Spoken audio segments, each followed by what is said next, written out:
Tamil cinema நேயர்களுக்கு அன்பு வணக்கம். Welcome to MT3. இந்த ஷோல லெனின் அப்படிங்கிற தெலுங்கு திரைப்படத்தினுடைய ரிவ்யூ தான் நம்ம பார்க்க போறோம். சரி, இந்த படத்தினுடைய கதை என்ன அப்படிங்கிறத ரொம்ப சுருக்கமா பார்த்துலாம் வாங்க. ஒரு கிராமத்து பின்னணியில பழிவாங்குதல், காதல் மற்றும் குடும்ப உணர்வுகளை மையமாக கொண்டு இந்த திரைப்படம் உருவாக்கப்பட்டிருக்கு. தமிழ் சினிமா ரசிகர்களுக்கு மிகவும் பரிச்சயமான ரங்கஸ்தலம், தசரா போன்ற படங்களுடைய பாணியில ஒரு அழுத்தமான கிராமத்து கடையை கொடுக்க முயற்சி பண்ணியிருக்காங்க. சரி, இந்த படத்தில் இருக்கக்கூடிய ஹைலைட்ஸ், அதாவது பாசிட்டிவான விஷயங்கள் என்ன அப்படிங்கிறத பார்க்கலாம் வாங்க. அகில் இவருடைய நடிப்பு, அதாவது அகிலுடைய சினிமா வாழ்க்கையில இது ஒரு சிறந்த நடிப்பு அப்படின்னு சொல்லி தாராளமா சொல்லலாம். கிராமத்து கதாபாத்திரத்துக்கு தேவையான உடல் மொழியா இருக்கட்டும், உணர்ச்சிகரமான காட்சிகள்ல ரொம்ப யதார்த்தமா நடிச்சிருக்காரு. அது இந்த படத்துக்கு ஒரு மிகப்பெரிய பாசிட்டிவா அமைஞ்சிருக்கு. அதே போல இந்த அடுத்ததான் பாத்தீங்கன்னா இந்த படத்துல இருக்கக்கூடிய அடுத்த பாசிட்டிவ் பாத்தீங்கன்னா நடிகருடைய பங்களிப்பு.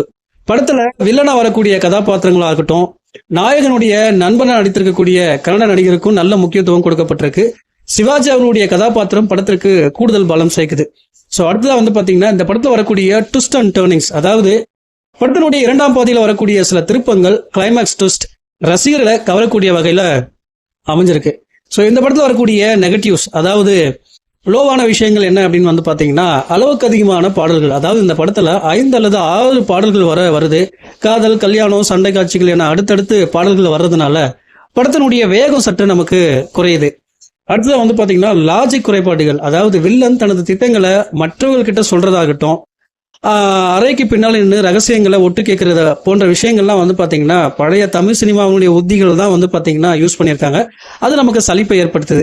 அதே போல இந்த படத்துல முக்கியமான விஷயம் எமோஷனல் கனெக்ட், காதல் மற்றும் நட்பு, இந்த காட்சிகள் சம்பந்தமான விஷயங்கள் மிக வேகமா நகர்றதுனால கதாபாத்திரங்களோட நம்மளால முழுமையா ஒன்றி போக முடியல. கடைசியா இந்த படத்தினுடைய ஃபைனல் வெர்டிக் பாத்தீங்கன்னா நீங்க பாத்தீங்கன்னா ரங்கஸ்தலம், தசரா, மங்களவரம் போன்ற கிராமத்து எமோஷனல் த்ரில்லர் படங்களை விரும்புவீங்க அப்படின்னா இந்த படம் உங்களுக்கு ஒரு முறை பார்க்கக்கூடிய ஆவரேஜ் டு அபோவ் ஆவரேஜ் படமா இருக்கும் அப்படிங்கறதுல சந்தேகம் இல்லை.